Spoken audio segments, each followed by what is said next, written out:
What's up, guys? One of the questions I get the most often is how I make the pack bait that I use for carp fishing. So here's what we're going to do today. Alright guys, first things first, here's the ingredients that you need. You're going to need a loaf of bread or two. I like to go with 2 loaves of bread. I get these from H-E-B. Thin sliced enriched bread. These cost about 88 cents, and I like to go with the white bread instead of the wheat bread. So we got 2 loaves of bread. Second on the list, oatmeal. Again, I do most of my shopping at H-E-B, guys, but this is not an endorsement. It's just the nearest grocery store to my house. You can get this pretty much anywhere. Of course, it would hardly be carp fishing if we didn't have corn. Whole kernel corn, sweet corn also works. I don't like using the creamed corn, and I'll explain why in a little bit. Sardines. These are beach cliff sardines, and I like them in oil. Get yourself some whole milk, guys. This is going to be the base of the liquid in our mixture. I like whole milk because it is not quite as viscous as water, keeps your pack bait thicker and stickier, and it's loaded with good fats, and that's what we want to bring in those predators. Last but not least, guys, I like to use a big block of lard. It doesn't have to be anything special, anything fancy. This goes for about $1 at my local supermarket. In addition to the good scent of fat that it's going to put in your bait, this is the key to the consistency of my pack bait. This is the glue that is going to hold it all together just the way I want it. Alright guys, as far as tools go, cutting board, sharp knife, and a Cuisinart, and a really big bowl to mix in. Very important that you have a good deep bowl, or I guess a bucket would work too if you want to bring a 5-gallon bucket in the house. That would also work very, very well for this. Alright, step 1, we're gonna mince up this bread. Alright, little tip for you guys. I'm gonna show you how I cut this bread before I put it in the Cuisinart. But when you have your bread bag, don't tear it, don't damage it, and keep the twisty tie handy, because a lot of the times what I'll do is I'll take all the bread out, go through the process of making the bait that I'll show you, and then I'll use the same bag to put the bait, the finished product, back inside. This is what I like to do, guys. So I get a stack of bread, 4 or 5 slices, push them down like this. And basically, you're just going to take your knife and cut long strips into the bread. Like that. And then you're going to cut little cubes. Now this, by the way, is actually how I prepare hook baits as well. So when I go fishing for carp, a lot of the times I'll just use cubed up bread like this on the end of a hook. But this is also what I like to do before pouring it into the Cuisinart. You can get a lot more bread in that little space. You can mince up an entire loaf of bread in half the time by just doing this first instead of just trying to tear it randomly. Alright guys, let's get our cubed up bread pieces down into this Cuisinart here. You can see you can fit a whole lot of it in there. If you're just trying to tear up random pieces of bread and stuff them in there, you won't actually be able to get that much in here at a time. Whereas if you cube them first, you can get twice as much in. A few minutes spent in preparation will save you an enormous amount of time down the road. There we go. Alright, and let's go chop.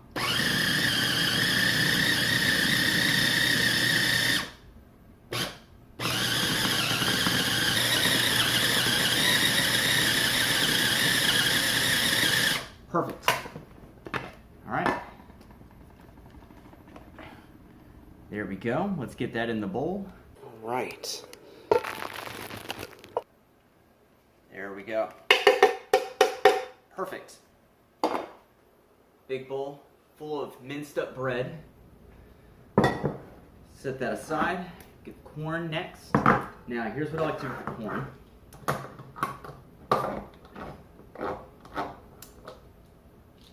Make sure you get yourself a working can opener. Just kidding, never do that. Alright. Once I have the corn open, you'll notice there's an enormous amount of liquid in here. We don't want to use that, not for this. So I'm going to drain the vast majority of the liquid out of here. Not that it can't be put to good use. Whoops, and that's why we have that. There we go, get all the liquid out of there. Bring it back over. I like to drain most of that juice out because if we put too much liquid in this bait, it doesn't hold its shape. It's too soupy. We want this to be a thick, sticky bait. So what I'm going to do is I'm going to pour the corn into the Cuisinart here. And we're not going to mince it up so much that it becomes a liquid. We're just going to get a really good chop on it. Here we go.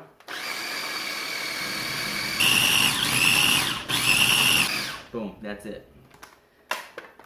If you look,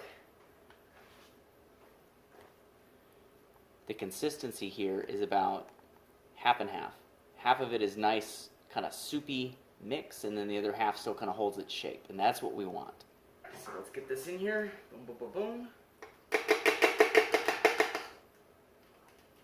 boom. Now for the fun part.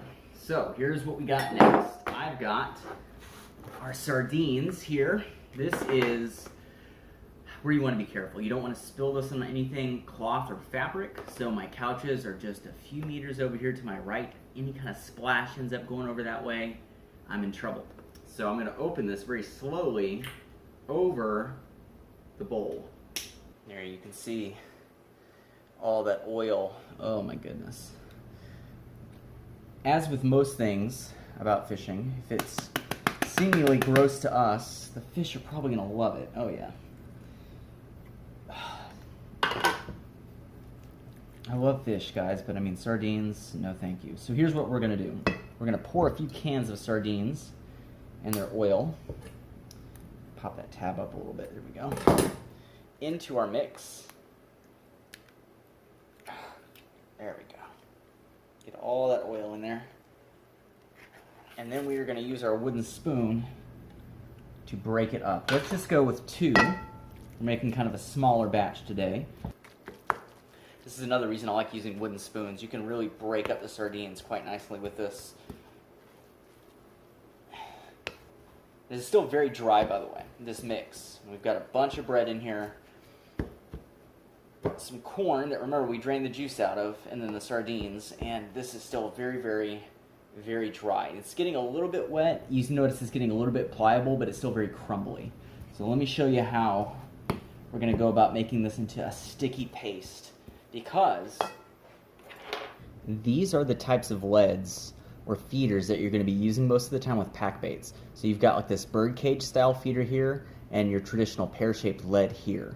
You're either going to squeeze the bait around the pear-shaped lead for a short-range pitch, or if you're doing long-range casting, you're going to squeeze it into this bird cage style feeder.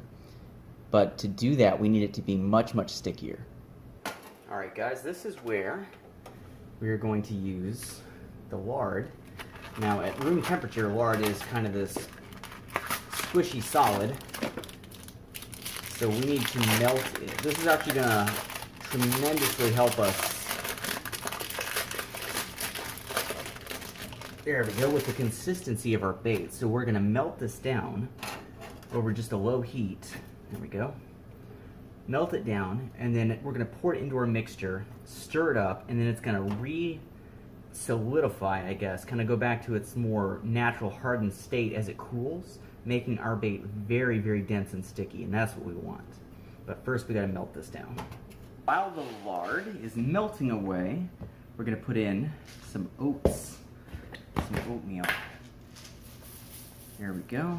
What you got to remember is that virtually everything we're adding to this mixture is either a grain or some kind of fat source.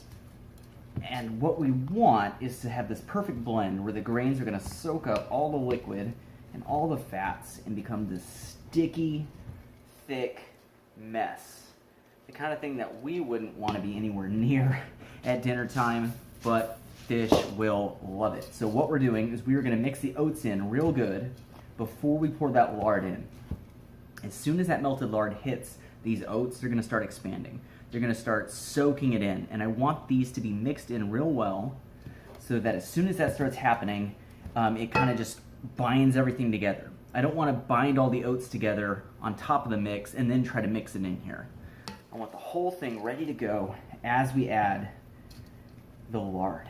Let's do a little bit more here. There we go. Perfect. I had to move the burners because this one had a little bit of oil spill on top of it, but there you go. You can see the lard is melting quite nicely. Now, I don't like pouring it in right away. This is near boiling temperature. And I've made the mistake before of actually burning the ground bait with the boiling lard. One time I even tried mixing my bait in a plastic bag, and then I poured this in, and you can only imagine what happened next. I was mopping the floor for a little while after. Here we go. Nice and melted, but not boiling. Just kind of drizzle it in. I don't even always use all of it. Just mix, mix, mix.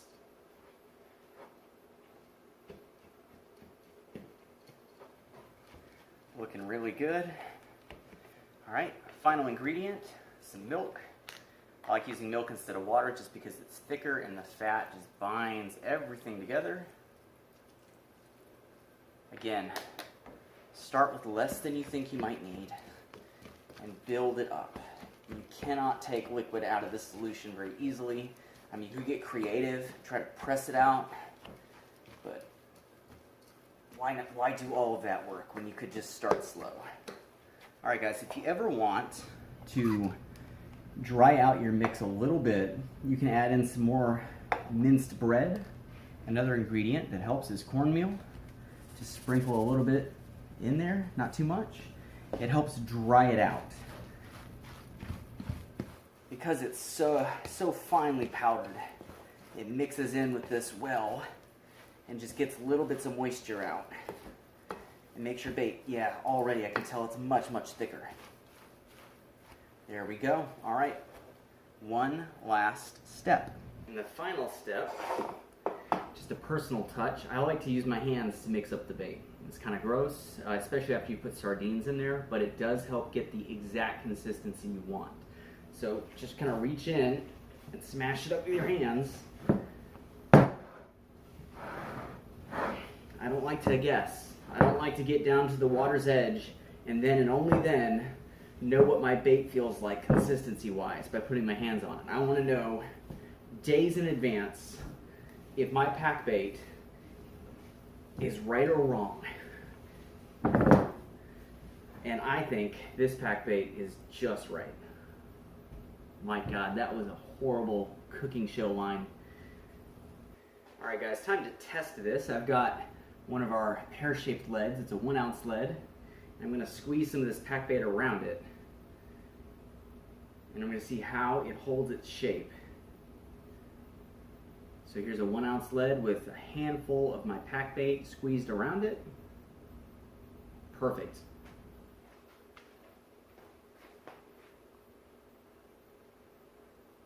That is absolutely perfect. Holds its shape just the way I want it. Alright guys, that's just about it. It doesn't take a whole lot. The ingredients I use today are my favorite ingredients. That doesn't mean they're the only ones that work or that they're the best. This is just an easy pack bait recipe with ingredients you can find at almost any grocery store.